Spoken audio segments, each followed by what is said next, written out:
You can run into roadblocks with the automation, so we got some gears here with the off-the-shelf support. So if you are trying to automate using something like Selenium, there are known issues around certain things that need to be done in order to implement the specification. So there's sort of state of the tooling. And then we've got this lovely little grid here where we've got over here the business side and the tech side, if they're willing to do it or not willing to do it from both a desire and technical ability. So if both the business and the techies aren't willing and are able, then you don't even try it. But if one or the other is not willing, then you fail. But if both sides are willing and able to attempt it, then you won't succeed, but you have a chance of success. So there's our, a little closer.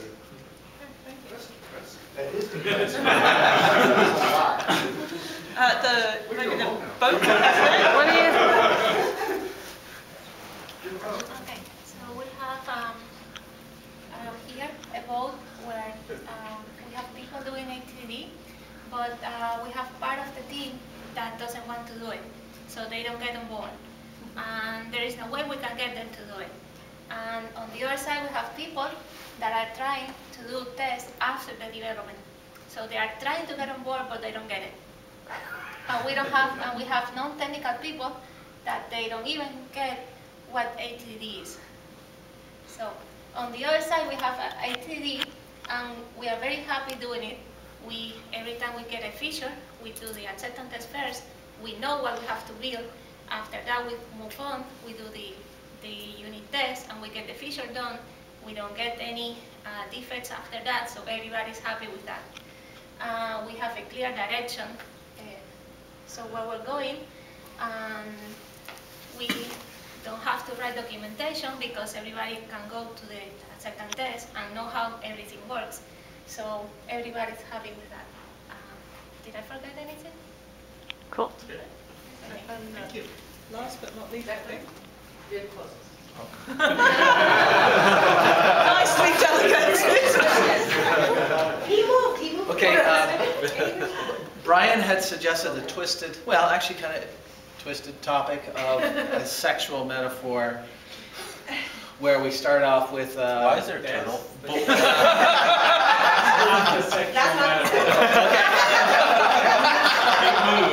Where is it? Anyway, so the idea was that we're going from kind of boring sex, eventually not painful but boring, to exciting trapeze sex. Okay, the key thing is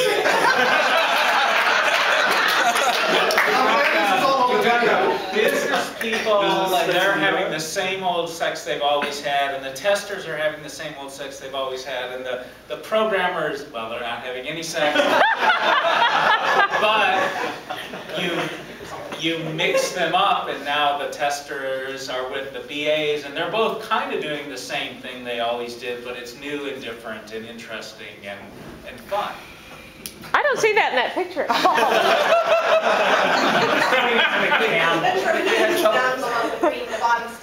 So yeah, Brian said it way better than I would ever say it. So, but maybe some of the things in that picture that we kind of moved on from were the fact that the camels. This is the camel, and the straw that breaks the camel's back is writing this stupid fixture code. Why is it there? It's not our system. Like just the value proposition of writing that, which is the distance between our system under test and acceptance test is the fixtures.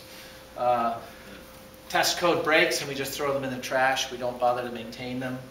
Oh, nice. We're going blind. We don't see the system. I think that's...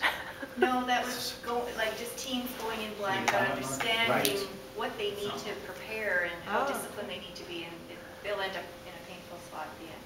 So, and the clock here is meant to represent the pain of the cadence, so TDD being short and quick, and the long cycles with ATD. The safety net on the pleasure side, we're in a good happy place. We have the safety net of our tests to give us confidence moving forward, and that gives us strength to move forward. Oh, those are muscles. Those are muscles.